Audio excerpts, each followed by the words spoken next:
So should conventional auditors undertake Sharia audit? And I want to address that, and I also want to address some of the points on reporting that occurred to me while I was watching the other presentations. So let's start from the very beginning. The directors are responsible for running the Islamic financial institution, Islamic bank. They're responsible for everything that institution does, and therefore they are the people who are primarily responsible for its Sharia compliance. However, the directors will not be Sharia experts, because it takes enough time just to learn how to be an effective company director, to be an effective banker. They cannot also be Sharia experts. And that's why they hire the external Sharia supervisory board. If they could do it themselves, they wouldn't need a Sharia supervisory board. Conversely, the Sharia supervisory board themselves are not experts on management. What the Sharia supervisory board does is two things. In advance, before transactions take place, they say what will be acceptable, they lay down prospective requirements, they issue fatwa. Afterwards, when the year is finished, the Sharia Supervisory Board is itself responsible for reporting to all external stakeholders, shareholders, customers, regulators, that the institution has complied with Sharia. That's a statement of fact. It's not a statement about what should have been happening in the future. It is their opinion at the end of the year it has complied with Sharia. It's not a guarantee, but it's their opinion that it has complied with Sharia. The problem is that the Sharia Supervisory Board does not have the skills or the available time and resources to audit what the Islamic bank has done during the year, in most cases. There are some cases where it might. If you look at some of the smaller Islamic investment banks in London, they do a very small number of transactions during the year. The Sharia Supervisory Board may well be in a position to investigate those transactions. But it's not enough to say we issued a fatwa for transactions 1 to 5, we've only done 5 transactions, therefore we must be okay. The fatwa says what the company should have done. Auditing is about finding out what the company actually did. And I do not believe that the Sharia Supervisory Board in most cases will have the skills to do that. And therefore somebody else has to do it. I believe it's inappropriate to rely upon internal Sharia expert employees, because most Islamic banks will have an internal Sharia department, but they are under the control of management. They are not independent.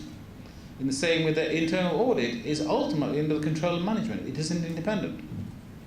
And this is where external auditors come in.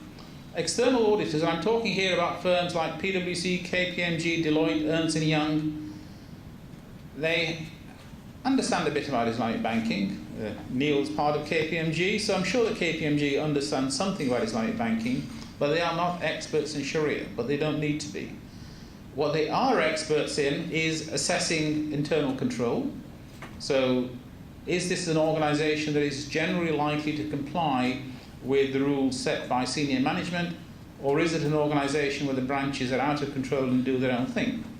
That is the kind of expertise that external auditors possess. They can assess the extent to which the internal Sharia function has a reasonable degree of autonomy and independence. Does it report to local management or does it report to top management? Because that makes a big difference. The internal Sharia function in a branch, provided it reports to top management, can be relied upon to keep some kind of control over what local branch management does. And so my view is that the recommended model for Sharia audit is that external auditors should carry out Sharia audit based upon detailed guidance from the Sharia Supervisory Board. Because the Sharia Supervisory Board needs to say to the external auditors, these are the sensitive issues, this is what we want assurance on. Because the related issue is, how do you report? And I saw in Malaysia that the external auditors are supposed to give their opinion that the institution is in compliance with established Sharia standards.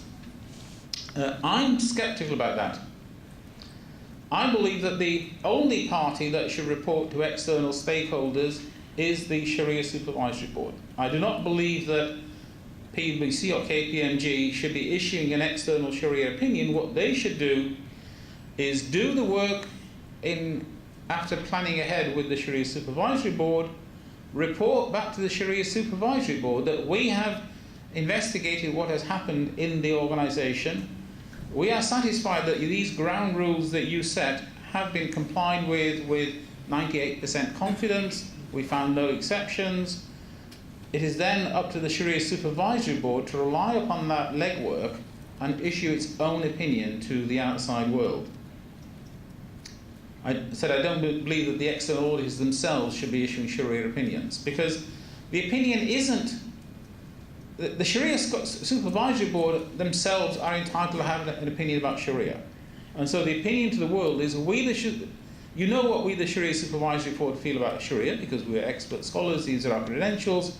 We believe this organisation has complied with Shari'ah as we understand Shari'ah. That is different from Ernst & Young saying that we think this organisation has complied with Shari'ah either as Ernst & Young understands Shari'ah or as established Shari'ah sort of principles, whatever they are, because nobody knows what they are. That's all I want to say in the prepared remarks. I'm happy to get involved with the Q&A. But thanks. I'm sure we're going to get a lively debate on that. Thanks very much.